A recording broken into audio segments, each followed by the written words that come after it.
자, 이제 대중 정치가 부재한 제3지대 현실을 얘기하다 보면 또 떠오르는 인물이 이제 누구나 떠오르죠.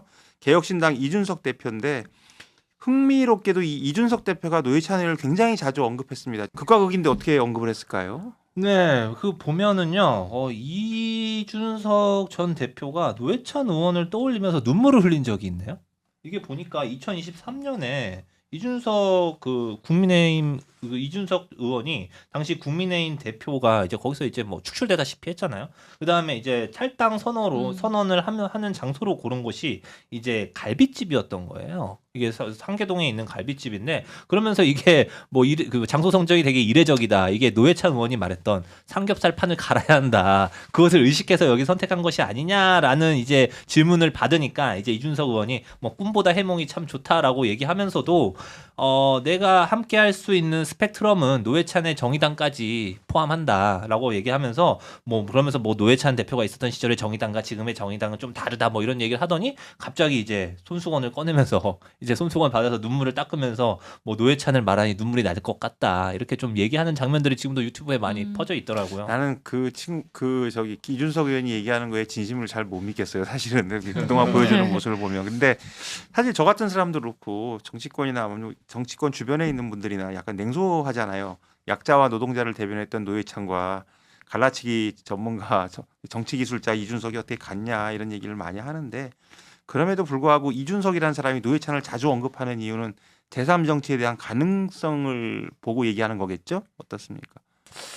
모르겠습니다. 그렇게 대단한 의도가 깔려 있는지 모르겠는데 사실 이준석 의원이 회고한 노회찬 의원을 보면은 이제 이준석 의원이 굉장히 젊은 시절에 저랑 동갑인데 젊은 시절에 이제 정치권에 들어와서 이제 고민이 많았다. 근데 상계동 노회찬 의원을 만나가지고 내가 상계동 출신이다.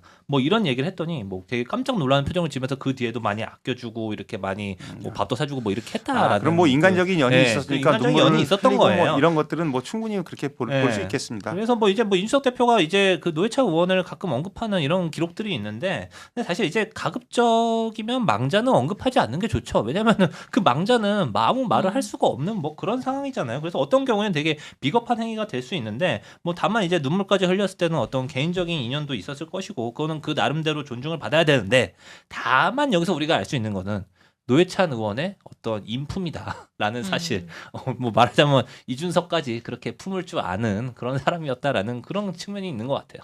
저는 근데 조금 더 세게 좀 첨언을 드리고 싶은 게 저는 약간 이준석 대표가 자기 언어가 없는 정치인이라서 그런 것 같거든요. 왜냐하면 저는 이제 의외인데요. 굉장히 현란하잖아요. 근데 왜냐하면 뚜렷한 정치인이라고 생각하지 않아요? 저는 이준석 대표가 써온 언어는 밈에 기반한 거라고 생각하거든요. 인터넷 밈이요. 좀 더 설명을 해주세요. 말해서 이분이 좀 어떻게 보면 기성 정치인과 다르다고 평가받으면서 좀 이렇게 눈에 띄었던 거는 어떻게 보면 인터넷 커뮤니티에서 유행하는 말들 혹은 아니면 그런 커뮤니티 이용자들의 그런 마음을 파고드는 어떤 언어 아니면 대변자로서의 역할도 좀 했다고 생각을 하거든요. 근데 이게 결국은 자기의 언어, 소화한 자기의 언어가 아니라 이 인터넷을 기반으로 한 어떤 저는 커뮤니티 기반의 어떤 정치를 해왔다고 생각을 해서 이게 현실 정치에 부딪혔을 때는 자기 언어가 필요하고 발화를 해야 되는 건데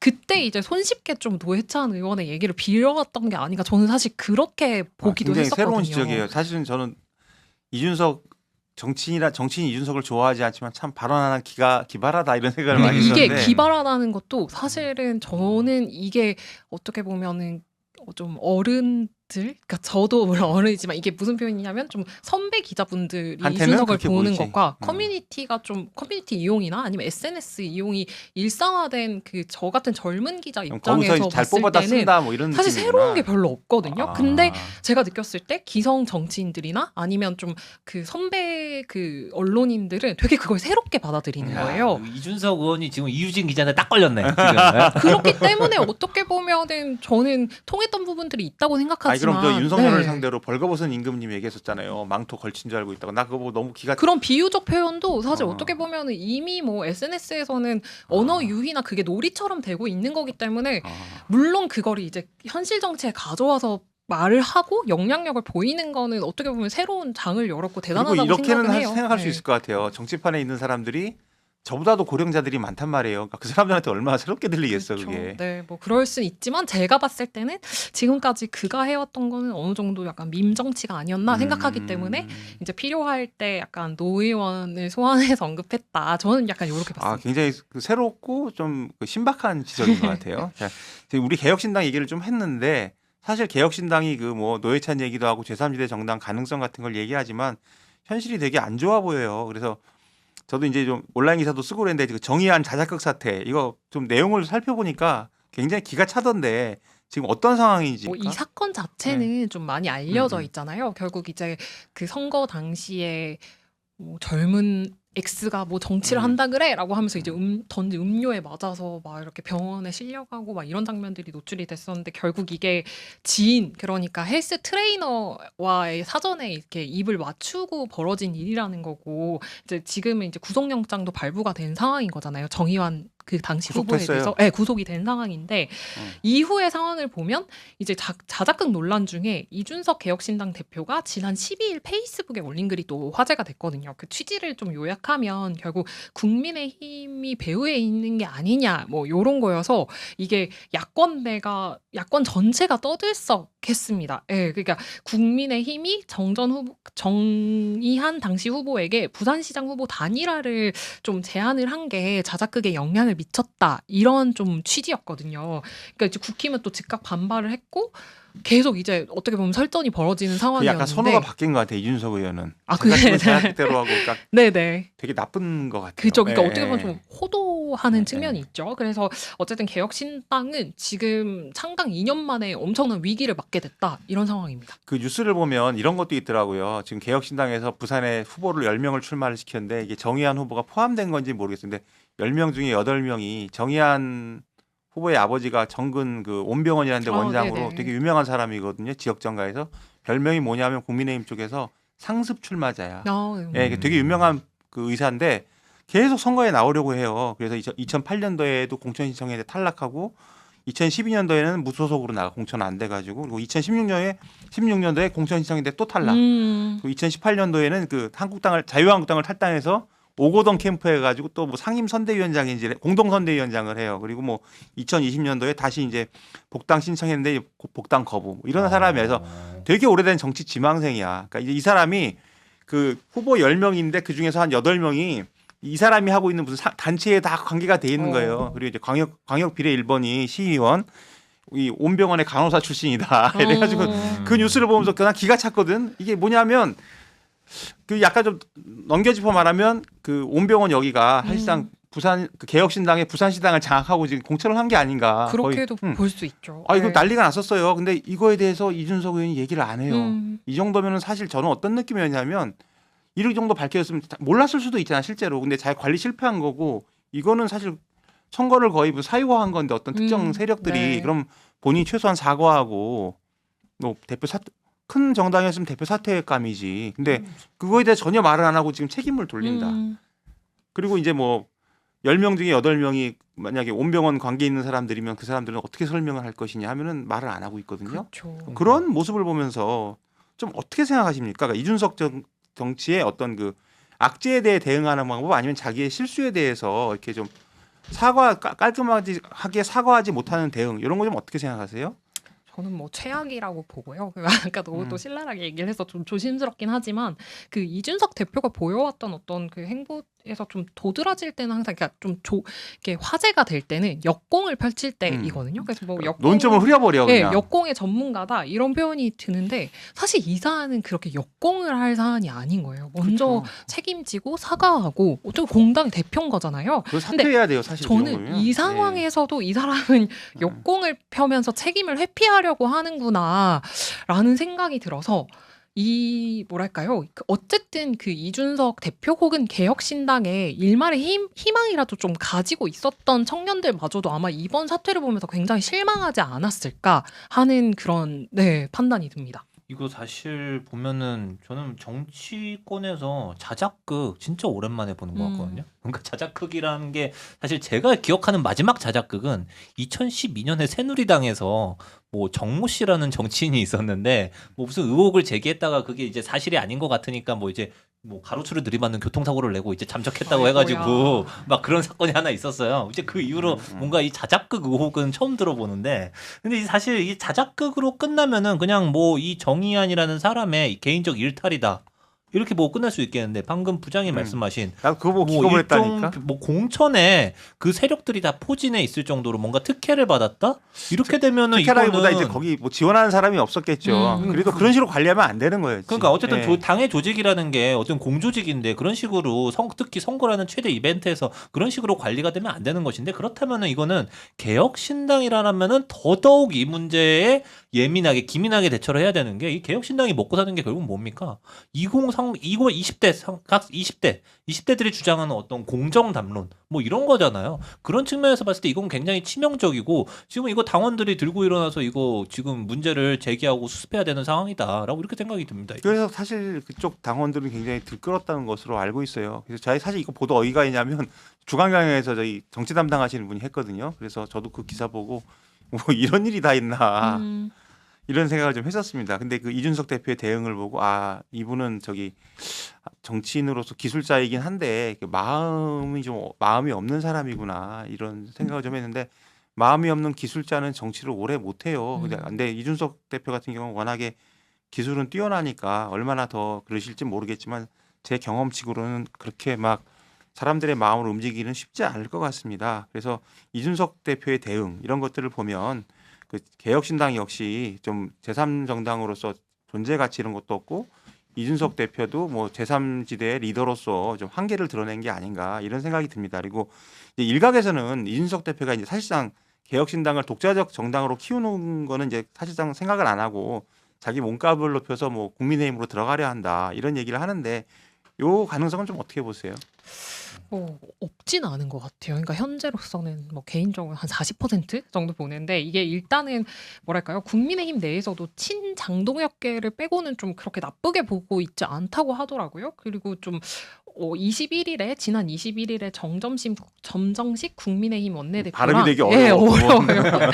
이준석 개혁신당 대표가 좀 회동을 하면서 뭐 이렇게 야권 공통 현안에 대해서 좀 전선을 만들고 공조의 물꼬를 좀 트는 모습들도 보여줬었고, 근데 당장은 합당은 어렵다 이렇게 말을 했거든요. 양당에서 특히 이제 2028년 총선 전에는 합당이 불가능하다 뭐 이런 식으로 얘기를 했는데.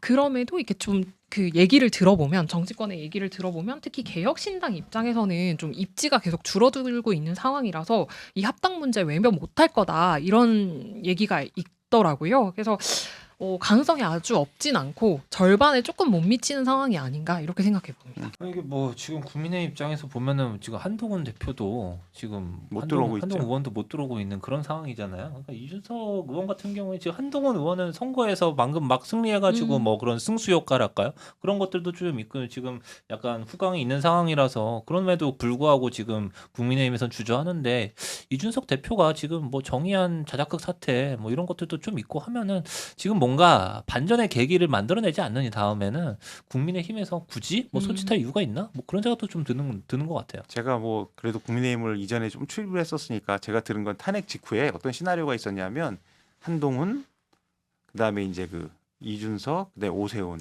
이렇게 셋이 해가지고 약간 중도 보수 느낌이 있잖아요. 뭐 중도 개혁이란 표현은 좀 그런데 아무튼 보수 개혁, 중도 보수 이런 사람들이 이제 가서 윤석열파를 몰아내고 이렇게 연합을 해서 당을 접수할 거다 이런 식의 그 아웃라인 같은 어떤 큰 그림 같은 것도 좀 있었어요. 그리고 아마 없는 얘기는 아니었을 것인데 그 두 분 말씀하신 대로 지금 이준석 대표가 워낙에 좀 상처를 좀 입은 상황이라 이거 좀 봐야 될 것 같습니다. 근데 국민의힘 입장에서도 장동혁이란 그분이 지금 상당히 좀 제정신이 아닌 상태로 왔다 갔다 하시는데 계속 두고 볼 수 있을 것인가. 아무리 국민의힘이 느긋한 정당이라고 하지만 그렇죠. 그래서 요 시나리오가 아주 죽은 것 같지는 않아요. 근데 이제 어떻게 대응하고 이렇게 하는 거 보면서 이제 적어도 이준석 대표 이번 대응을 보면서는 사람들이 좀 실망을 하지 않을까. 정치인이 저렇게 해도 되나 뭐 이런 생각을 좀 할 것 같아요.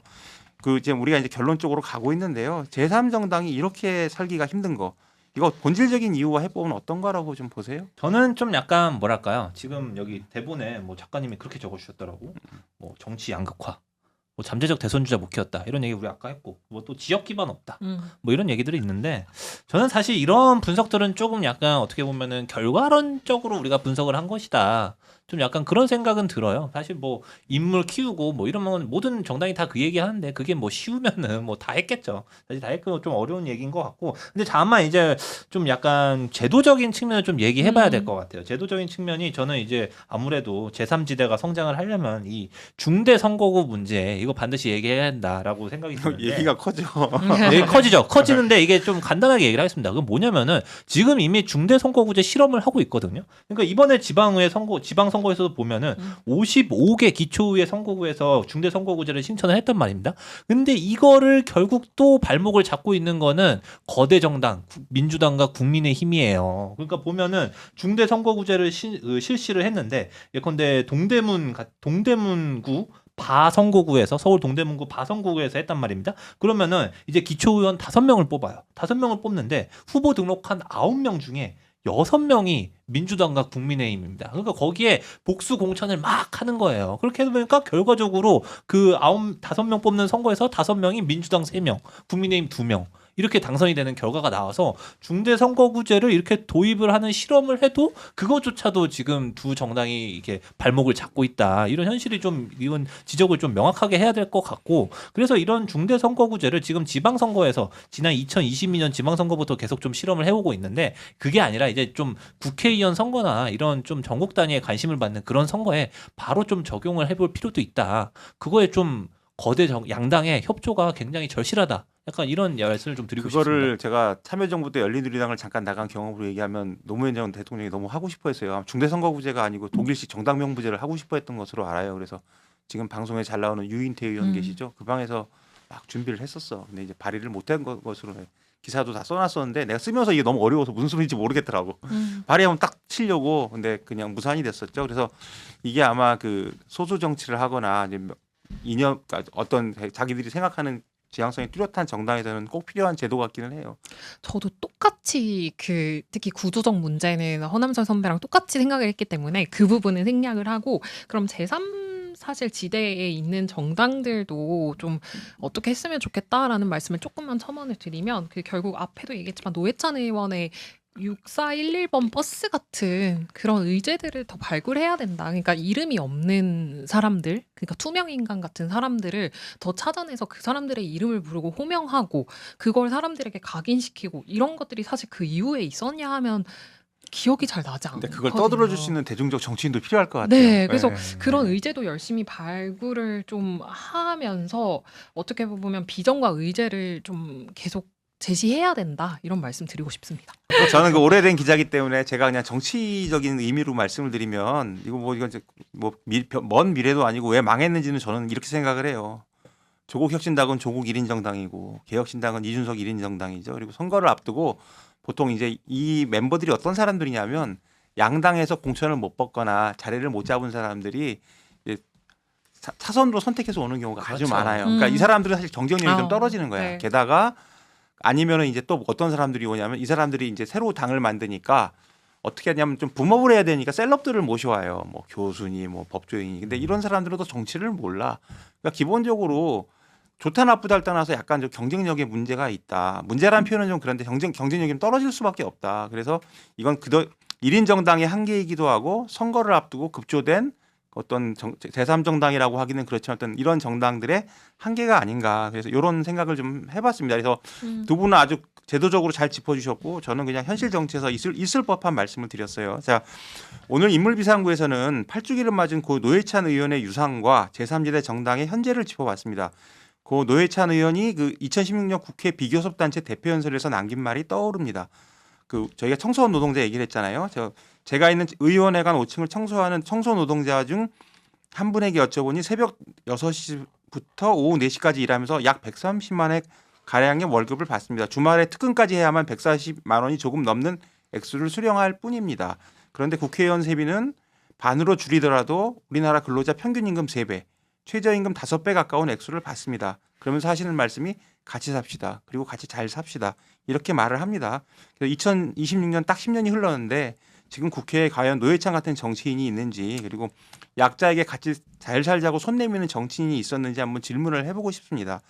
자, 인물 비상구의 시그니처죠. 오늘 한 줄 논평으로 좀 오늘 시간 마무리해 볼게요. 저는 사실 오늘 우리 노회찬 의원 8주기 이제 맞아서 노회찬 의원에 대해서 좀 얘기를 해봤는데 저는 진짜 노회찬 의원이 사망하던 그 날은 진짜 어떻게 그 소식을 접했는지 딱 국회 옆에 흡연실이 있거든요. 그때는 제가 담배를 필 때였는데 그 흡연실에 있다가 그거를 이제 뭐 메신저로 좀 받아서 보고 이게 진짜야? 이거 가짜 뉴스 아니야? 뭐 그렇게 생각을 했을 정도로 너무 비현실적이었고 뭐 굳이 제가 일을 나가지 않는 날이었는데도 국회에 출근을 하지 않는 날이었는데도 이제 연결식이 열려서 이제 가서 보고 이제 뭐 청소노동자분들이 아까 말씀드렸듯이 이제 그 노회찬 의원 가시는 길을 배웅하는 그런 모습들이 아직도 너무 생생하게 남아 있는데 뭐 그 정도로 저는 굉장히 노회찬 의원을 그리워하는 사람이고 많은 분들이 그렇습니다. 그래서 오늘 한 주 논평 정리하면은 어떻게 보면 좀 반전이 있는데요. 노회찬 의원은 그립다. 하지만 노회찬 의원의 세대는 판가리 대상이다. 라고 정리하겠습니다. 뼈를 때리는 발언이었습니다. 저 딱 한마디만 하면 그 지금 반응들 얘기하시는데 갑자기 생각난 건데 그 지금 유튜버로 유명한 그 김지윤 교수님이라고 계시잖아요. 그분 방송하다 말고 우시더라고요. 그래서 그 영상이 지금도 떠다녀요. 그 눈물을 감추고. 자, 이유진 기자는 네. 말씀해 주시면. 뭐 요즘 뭐 2030 여성들 뭐 민주당에서도 뭐 이렇게 방치하면 안 된다 뭐 이런 얘기 나오는데 이렇게 어떻게 보면 저도 그 구성원으로서 지금 노회찬 의원이 되게 그립기도 하거든요. 그래서 이번에 회차를 준비하면서 저도 많이 울컥하기도 했고 좀 많이 슬펐습니다. 그래서 근데 어쨌든 한 줄 논평은 이번에는 어쨌든 땡땡땡은 땡땡땡이다에 맞춰보려고 굉장히 노력을 했고 노회찬은 한국 정치가 잃어버린 선택지다. 약간 이런 말씀을 드리고 싶은데 결국은 거대 양당에 속하지 않으면서도 좀 원칙과 정책으로 좀 승부를 했던 정치인이었잖아요. 그리고 이게 가능하다. 제3지대의 어떤 희망을 또 보여주기도 했었는데 결국 그런 인물이 떠나면서 지금의 한국 정치는 그런 인물을 그리고 그런 선택지를 키워내지 또 못하고 있는 현실인 거잖아요. 그래서 이런 현실을 약간 노회찬은 한국 정치가 잃어버린 선택지다라는 문구로 정리해봤습니다. 굉장히 그 분위기 숙연하게 하면 아련하게 만드는 그 우리가 요거로 점철하다가 이제 마지막은 또 아련하게 끝나는 그러니까요. 그런 방송을 하게 마무리는 아무래도 됐습니다. 이진 기자가 우리 먹이는 것 같은데.